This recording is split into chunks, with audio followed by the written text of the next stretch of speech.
Bismillahirrahmanirrahim. Assalamualaikum warahmatullahi wabarakatuh. Waalaikumsalam warahmatullahi wabarakatuh. Selamat sore teman-teman, kembali lagi dengan kami di sini. Tim Kasih langkah mundur, langkah kencang. baik teman-teman, alhamdulillah pada sore hari ini kita bisa eksplor kembali ya teman-teman ya. Kenapa kami berangkat di sore hari, bukanlah di malam hari?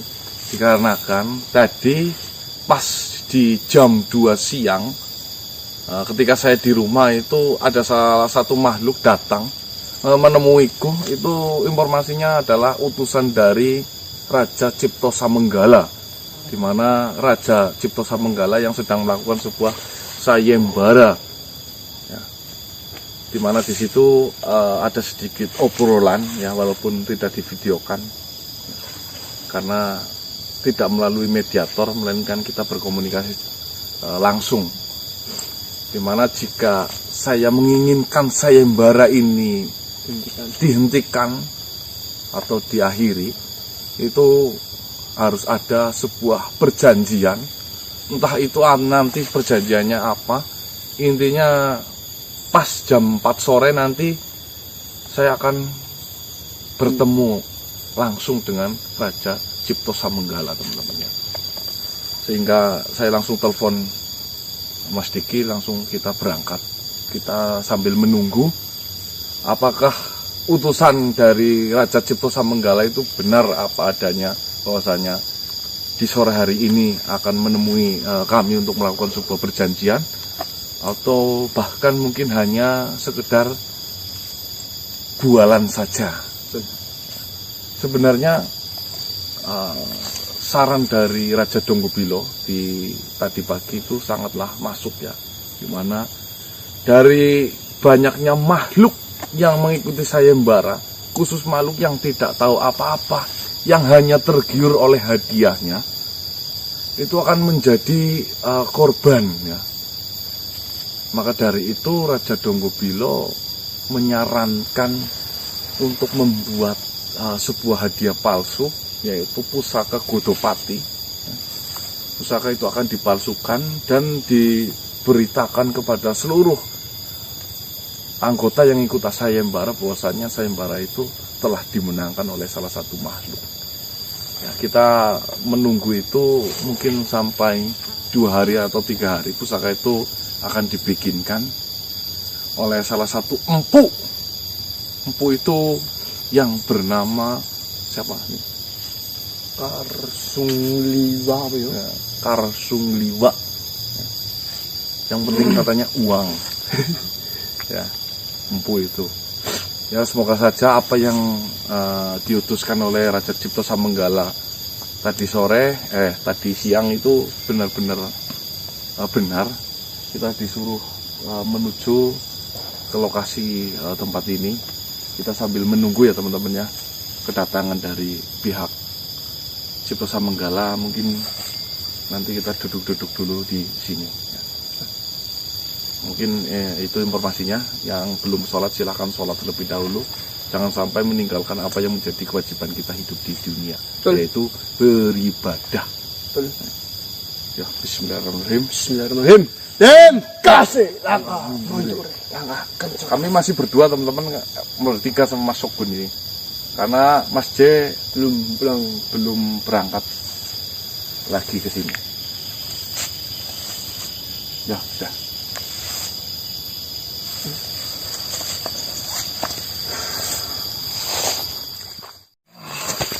Mas. Diki mas. Serupan kok Diki kayaknya lho.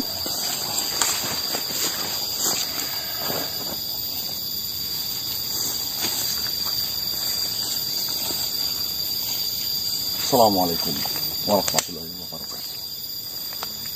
Tak usah basa-basi di sini.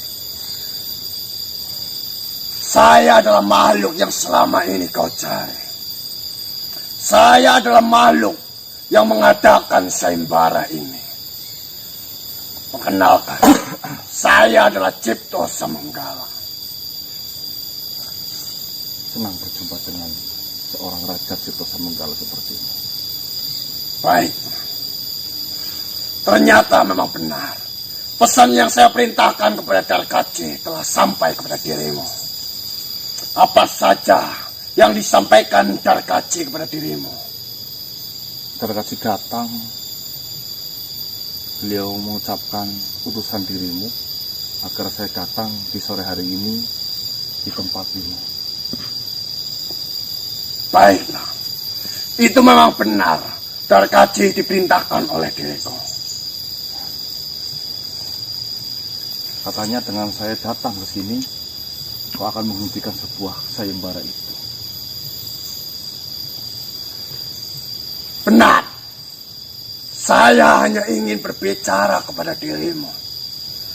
Saya melakukan sayembara ini karena ada dendam yang saya derita.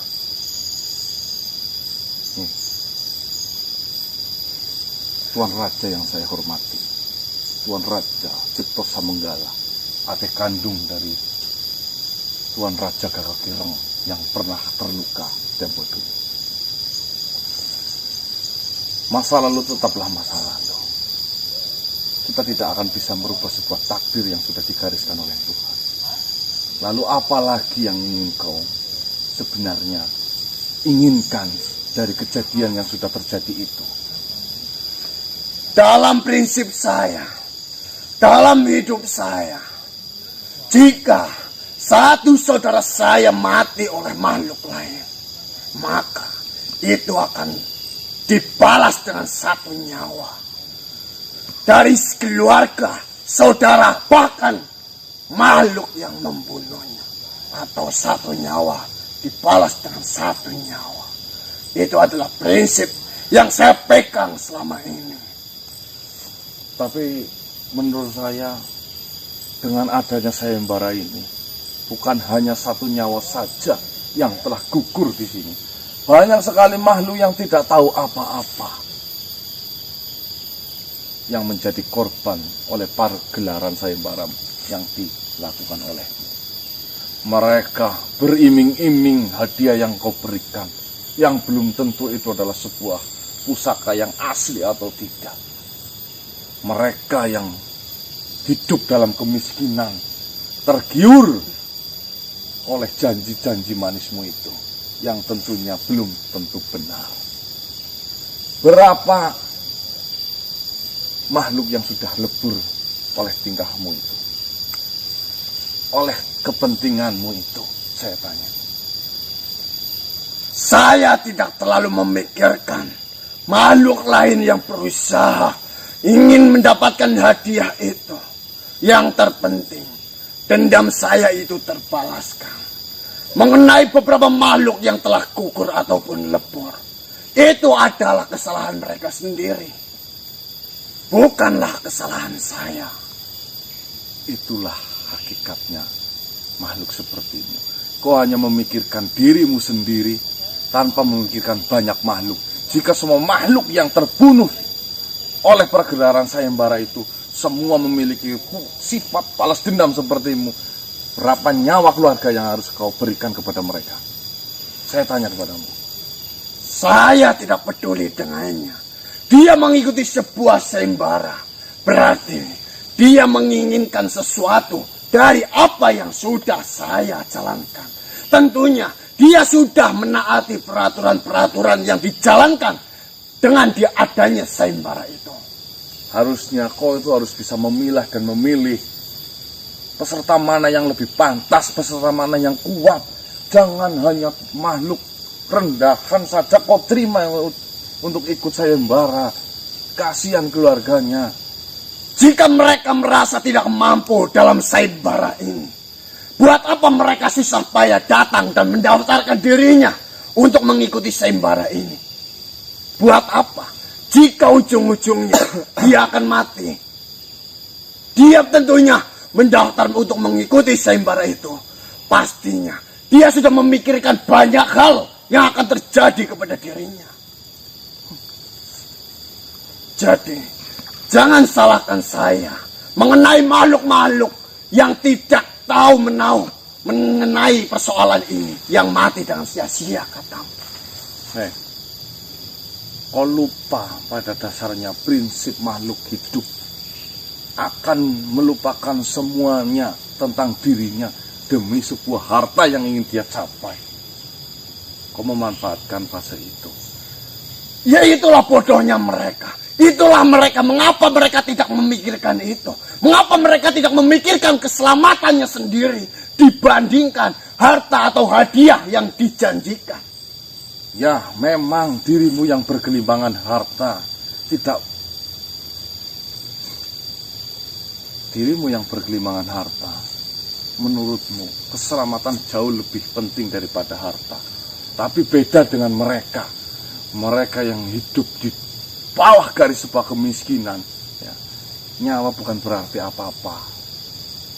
Melainkan yang penting bagaimana cara mereka membahagiakan keluarganya dengan mengorbankan sebuah nyawa.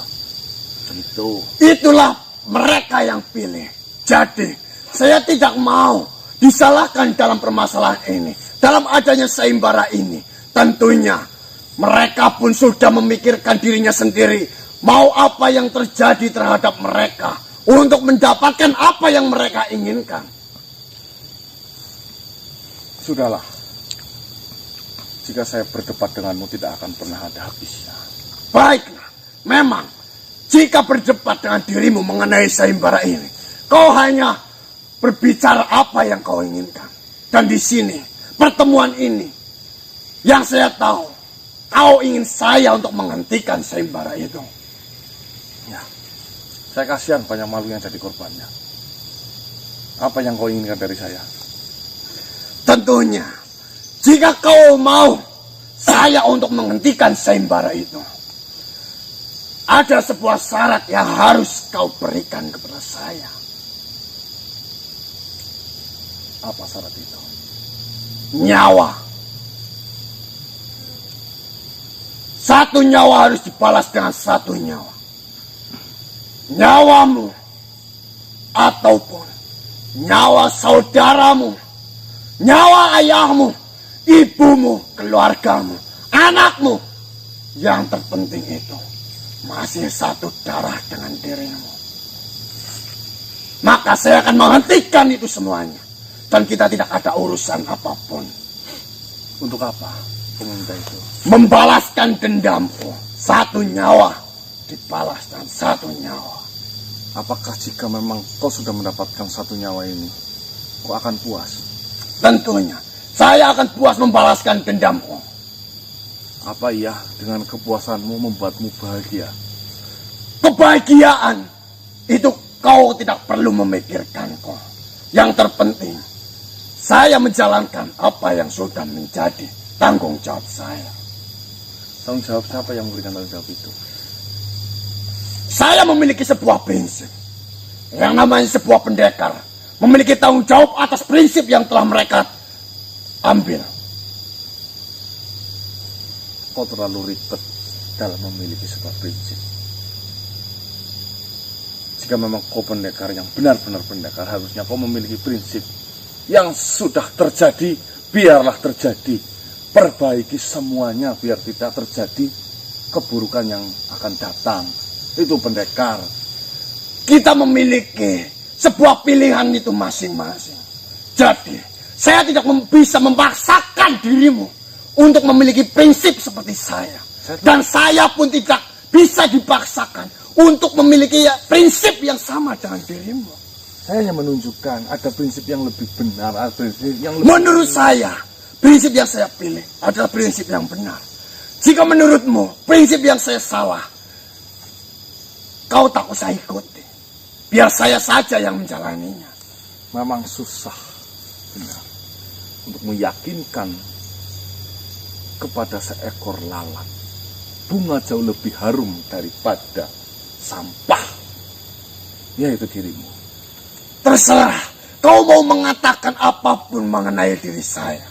Saya hanya menjalankan apa yang sudah menjadi prinsip saya. Satu nyawa dibayar dengan satu nyawa. Apalagi itu adalah nyawa satu darah denganku. Saya tidak bisa melakukan itu. Kau tidak bisa. Tapi di sini, kau menginginkan saya untuk menghentikan itu. Apakah ini? Apakah ini yang kau inginkan? Kau hanya mementingkan dirimu saja. Seperti ini saja, jika memang kau mau. Hentikan sayembara itu. Kita perang secara gentleman. Pihak dirimu dan pihak diriku. Ayo, kita tidak usah melibatkan banyak makhluk di luar sana. Melakukan sebuah peperangan itu memiliki taktik dan strategi. Bilang saja kau takut. Ya, atau tidak? Saya melakukan peperangan dengan cara saya sendiri. Dan saya tidak perlu mengikuti apa yang kau inginkan. Peperangan Sebenarnya, mengapa sampai kau membunuh saudaraku? Padahal saudaraku itu tidak ada urusannya sedikit pun dengan dirimu. Tidak ada kepentingan dengan kau. Kau sudah tahu ceritanya semuanya. Ya, saya tahu. Apa yang kau ketahui mengenai permasalahan saya dengan Kakak Ireng? Kau memeranginya. Dan kau berhasil mengalahkannya. Mencabut ilmu yang ada di dalam tubuhnya. Sampai saudaraku sakit-sakitan. Sampai saudaraku menderita. Saya tidak tega melihat saudaraku menderita seperti itu. Sampai akhirnya mati. Oh. Berarti bukan mati di tangan saya, bukan? Tapi jika kau tidak mencabut apa yang sudah saudara saya miliki, ilmu-ilmu yang mereka anut, dia tidak akan Mati. merasa sakit dan penderitaan seperti itu. Tuhan tahu cara bagaimana makhluknya agar kembali lagi ke jalan yang lebih benar. Mungkin itu adalah salah satu teguran dari Tuhan. Jika memang saudaramu itu peka, harusnya itu bertobat di ujung kematiannya. Dan kau harusnya bersyukur, kau harusnya merasa sebuah tenang. Jika kau masih membawa dendamnya, apa iya sekarang saudaramu itu di sana tenang? Justru di sana jika masih hidup pun sedih melihat punya saudara, kau malah punya dendaman seperti itu. Harusnya kau doakan kakakmu itu agar ditempatkan di sisi yang terindah. Bukan malah membalaskan dendam. Yang ada kau menambahi beban dosanya dari kakakmu itu. Kau bodoh atau bagaimana? Atas dasar apa kau mengatakan saya itu bodoh? Atas dasar apa kau menyuruh saya untuk tidak membalaskan dendam kematian saudara saya? Sekarang bicara secara otak logika ya. Orang yang sudah, makhluk yang sudah mati, urusannya di dunia ini masih kau campuri. Harusnya kan urusannya kau lepaskan, lalu kau doakan yang terbaik. Urusannya ada di dunia ini adalah urusan makhluk yang ada di dunia ini. Ya, saya tahu.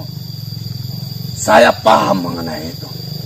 Dan saya tidak ada kaitannya untuk membalaskan dendam yang dimiliki oleh saudara saya. Ini adalah dendam yang saya alami karena saya tidak tega melihat saudara kandung saya diperlakukan seperti itu. Itu adalah dendam yang ada di dalam tubuh saya sendiri, bukan dendam yang dimiliki oleh saudara saya. Andai saja saudaramu itu tidak melakukan sebuah kezaliman atau melakukan sebuah kesesatan terhadap manusia, tidak mungkin sesuatu ini akan terjadi. Karena apa?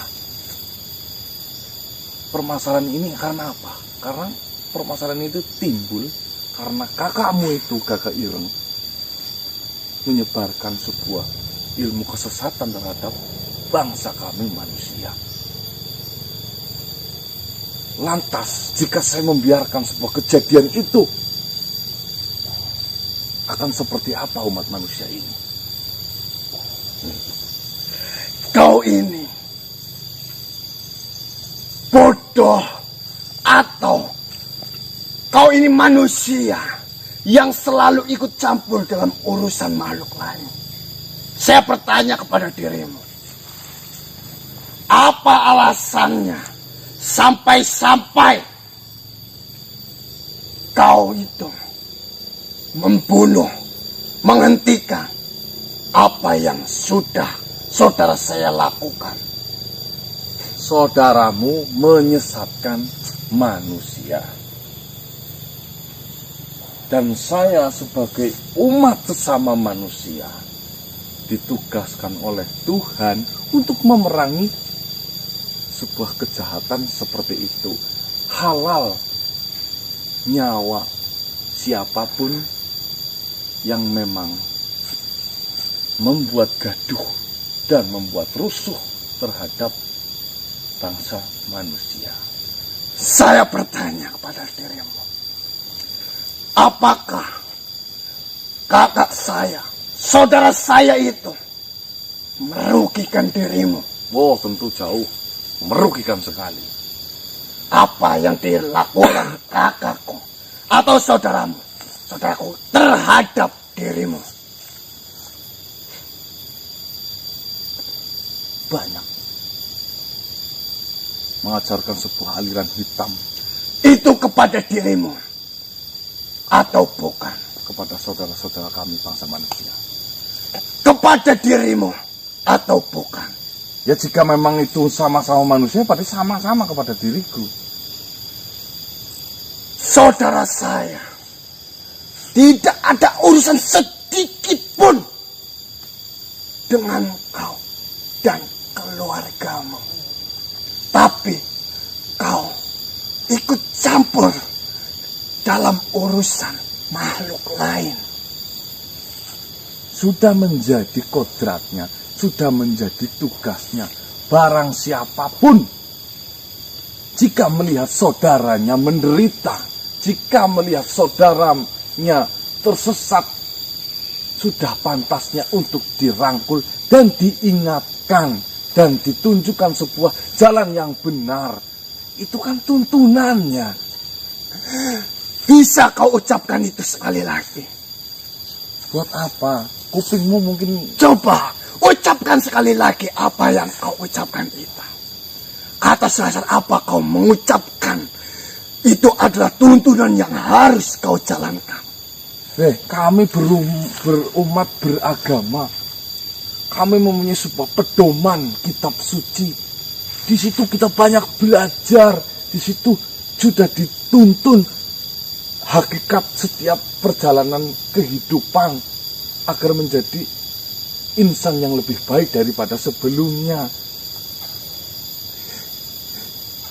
Kau ini bodoh atau makhluk yang so pintar, yang selalu ikut campur dalam urusan makhluk ciptaan Tuhan yang ada di dunia ini. Apa yang kau maksud sebenarnya dari tadi? Mutar. Asal kau tahu, saya sendiri, saya adalah ciptaan dari Tuhan. Ya, saya akui itu. Ya iyalah, siapa lagi yang... Jika kau tidak ada yang menciptakan, kau lahir dari mana? Terus, kau berpikiran, saya itu akan takut, atau saya itu tidak takut terhadap Tuhan? Sebenarnya setiap makhluk itu takut cuma karena kesombongannya di dalam hatinya yang mengaku tidak takut terhadap Tuhan. Saya itu takut terhadap Tuhan. Saya itu memang takut terhadap Tuhan. Mana mungkin saya akan melawan Tuhan yang menciptakan saya. Itu tidak akan saya lakukan. Nah, itu sudah tahu. Dan asal kau tahu, jika kau mendengarkan sebuah rahasia besar ini, kau akan tercengang. Dan kau bisa saja menghentikan apa yang selama ini kau lakukan itu. Rahasia besar dari siapa? Nah, dari kitabmu? Atau dari apa? Kau berjanji, jika kau mendengarkan rahasia besar ini, kau akan menyerahkan saudaramu atau dirimu. Dan juga kau akan menghentikan apa yang sudah kau jalani selama ini. Kau ikut campur dalam makhluk lain. Kau ikut campur dalam urusan setiap makhluk yang ada di dunia ini. Urus saja dirimu. Benarkan saja dirimu. Luruskan saja dirimu di hadapan Tuhan.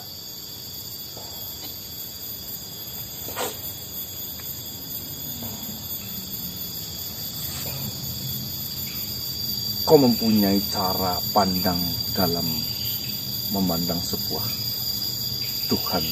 Saya pun juga sama. Jadi, apa yang harus saya janjikan jika memang kepercayaan kita sudah berbeda? Baik. Mungkin saja kau tidak bisa berjanji mengenai apa yang akan saya ucapkan nantinya jika kau mengetahui. Saya kan bisa berjanji sih, memang kepercayaanmu terhadap kepercayaan itu sama-sama. Entah kau kepercayaannya apa, saya harus menuruti dan mempercayai kepercayaanmu. Baiklah. Saya ingin bertanya kepada dirimu. Apa yang kau dapatkan atas semua yang telah kau lakukan mengenai hal ini?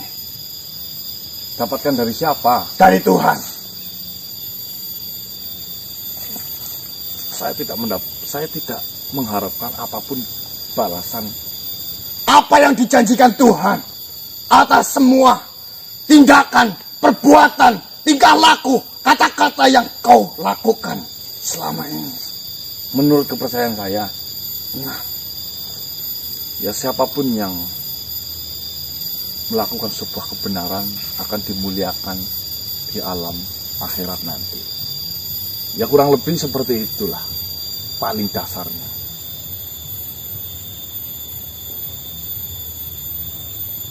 lalu apa yang Tuhan janjikan, apa yang Tuhan berikan jika kau berbuat untuk menghentikan suatu makhluk agar makhluk itu mengikuti jalan yang kau inginkan? Tuhan tidak menjanjikan apa-apa, tapi Tuhan memerintahkan. Entah itu nanti dikasih apapun oleh Tuhan, itu urusan belakangan. Yang terpenting di sini, saya diperintahkan untuk memerangi sebuah kemungkaran dan kejahatan yang telah dilakukan, khususnya bangsa dirimu iblis. Ya. Kau ini terlalu bertele-tele. Saya tahu kau melakukan semua kegiatan yang selama ini kau lakukan itu. Itu dijanjikan oleh Tuhan, itu adalah sebuah pahala. Dan jika kau melanggar apa larangan, apa perintah yang diberikan oleh Tuhan, kau akan mendapatkan sebuah dosa. Kau sudah tahu, kenapa harus tanya kepadaku? Saya hanya ingin memastikan apakah kau mengetahui itu atau tidak. Kembalilah, saya sedang berbicara dengan dirimu. Ya udah, berbicara tinggal berbicara. Baiklah, jika kau tidak mau mendengarkan apa yang sudah saya ingin katakan, ya sudah. Kok jadi makhluk kok baperan banget sih? Apakah ini yang diajarkan oleh Tuhanmu? Peraturan-peraturan seperti inikah tidak menghargai makhluk lainnya sedang berbicara? Seperti ini. Berbicara denganmu sama saja berbicara dengan sesuatu ruangan kosong yang tidak ada ujungnya. Capek saja energi saya jika ingin saya berbicara denganmu. Lebih baik saya ya pura-pura dengar saja apa yang kau ucapkan. Itu jauh lebih baik dan menghargai agar dirimu terlihat bahagia. Kayak gitu apa, Gun? Betul itu, Mas. Nggak usah didengerin. Baiklah, jika memang itu yang kau harapkan dari saya diciptakan Tuhan. Dan saya tidak akan pernah berani untuk menghadapi Tuhan sendiri. Saya diciptakan untuk melakukan hal-hal seperti ini. Saya ditugaskan Tuhan untuk berbuat sebuah kejahatan. Mungkin saja jika saya melakukan hal kebaikan seperti apa yang kau lakukan, saya itu dianggap dosa oleh Tuhan. Saya hanya menjalankan perintah yang diberikan oleh Tuhan. Saya diperintahkan Tuhan untuk menggoda manusia, untuk melakukan hal-hal buruk kepada manusia. Itulah pahala yang saya dapatkan jika saya menjalankan Tuhan, apa perintah Tuhan. Kau pun juga sama seperti saya. Kau menjalankan perintah dari Tuhan, mendapat sebuah pahala.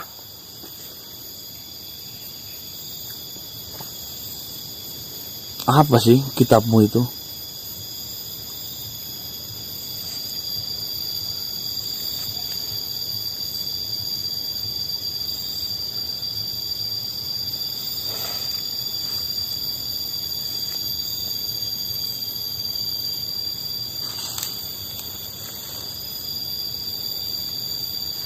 Kau ini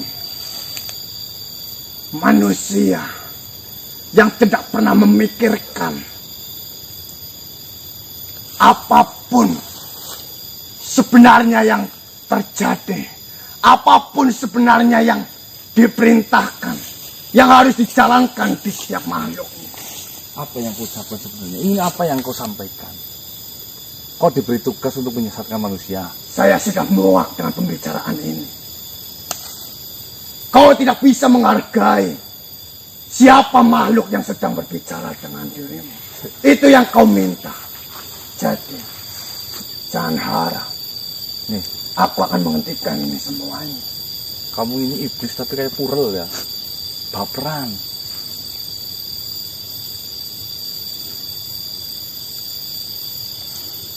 Jika memang kau ditugaskan untuk menyesatkan kami juga ditugaskan untuk memerangi dirimu. Jadi kita sama-sama membela sebuah pedoman.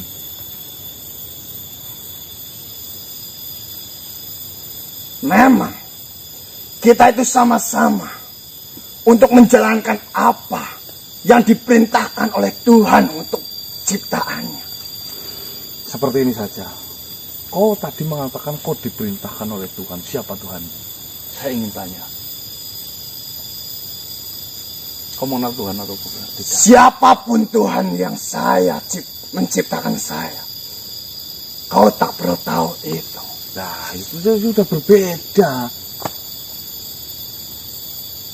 Kau bisa berbicara seperti itu memang jika kau kepercayaan itu sama denganku.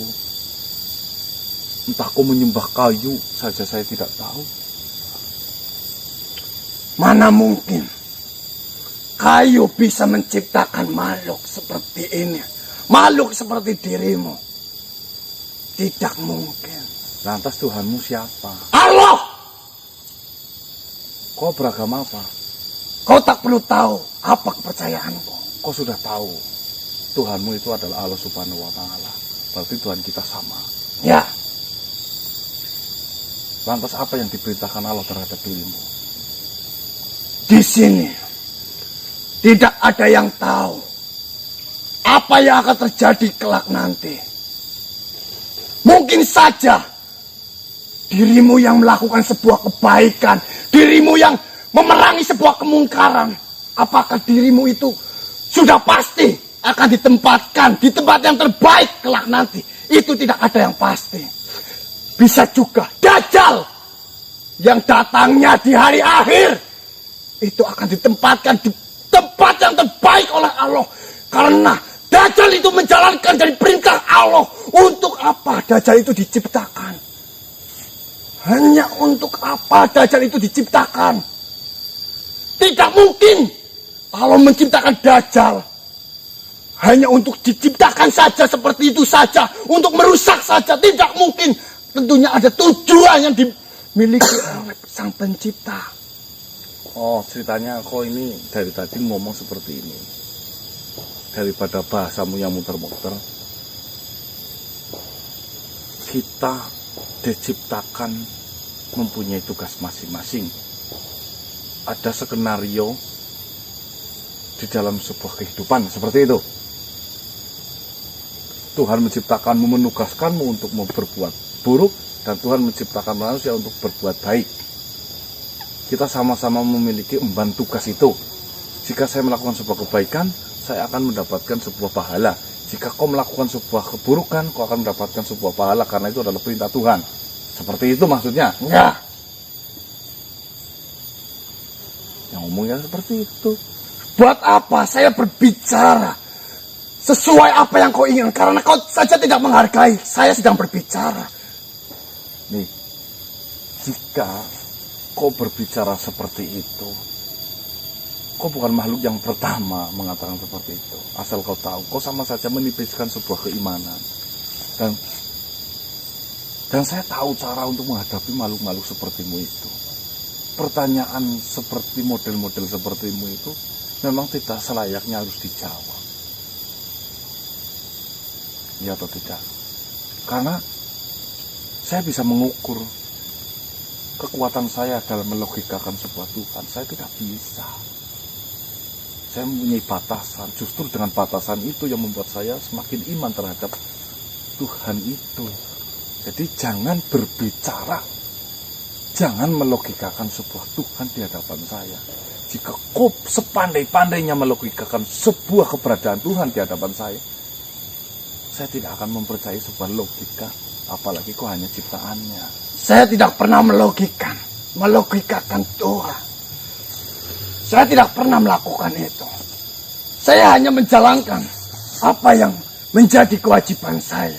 Apa yang menjadi tugas saya agar saya menjalankan aturan yang diberikan oleh Tuhan. Ya sudah, sekarang kita sudah berdunianya berbeda. Lakukan saja apa yang telah diberitakan Tuhan untuk dirimu. Dan saya juga akan melakukan apa yang menjadi perintah Tuhan untuk bangsa manusia. Yuk kita sama-sama, kita jalan bareng, ayo. Jika memang sesuatu yang tidak bisa dibicarakan dengan baik, jika harus ada sebuah peperangan, dan di peperangan itu harus ada kematian, ya harusnya sudah menanggung resikonya. Siap, jangan malah dendam seperti ini. Bagaimana kita bisa berjalan bersama? Sedangkan jika saya melakukan suatu hal terhadap manusia, kau tahu sendiri, kau langsung ikut campur dalam urusan orang lain. Apakah dirimu memikirkan itu?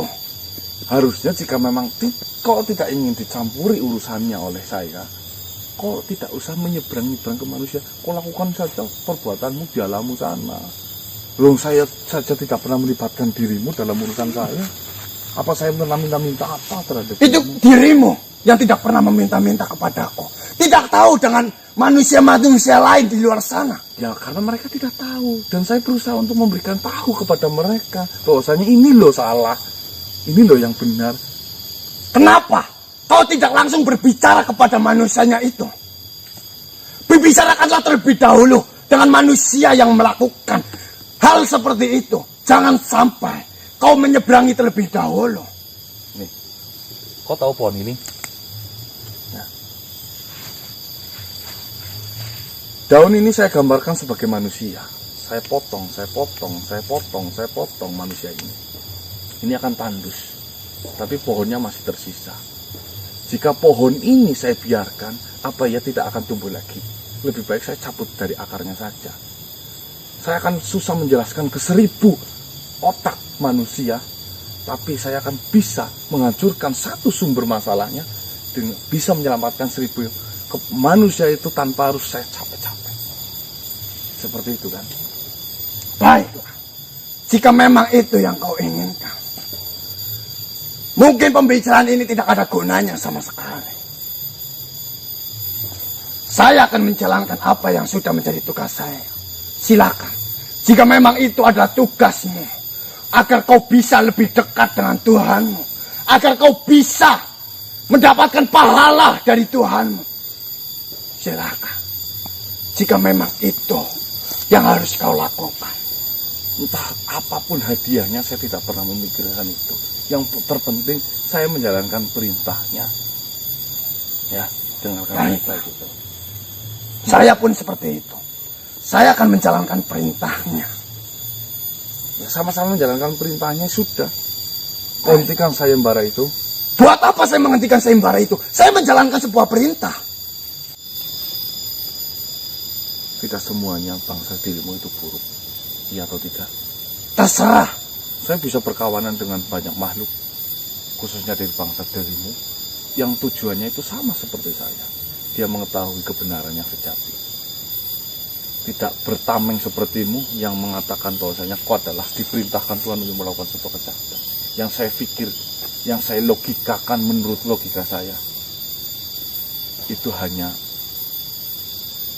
pembelaanmu saja agar dirimu terlihat baik. Intinya, Tuhan menciptakan makhluk.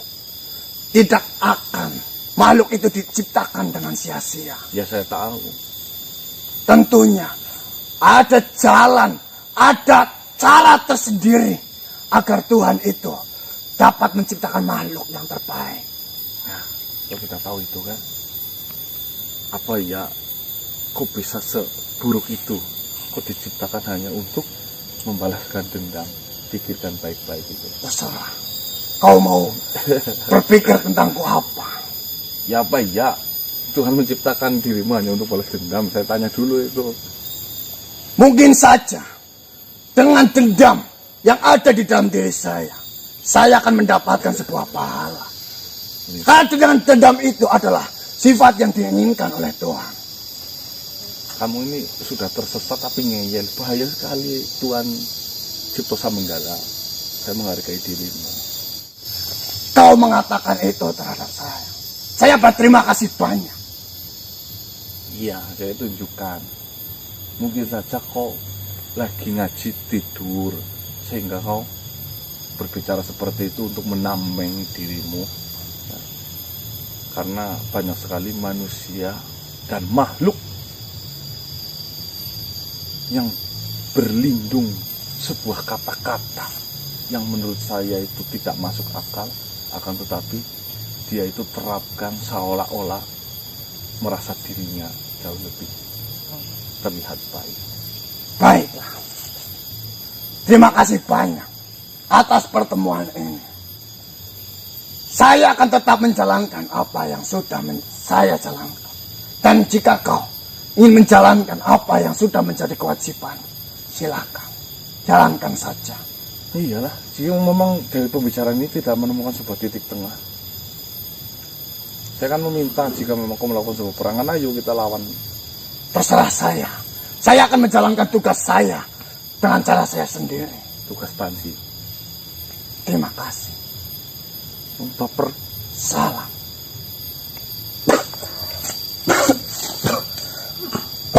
Kayak apa, Gun? Purel. Banci. Pertemuan yang sia-sia. Sebenarnya saya tahu tujuannya Cipto Samanggala hanya ingin menyudutkan saya dengan tameng sebuah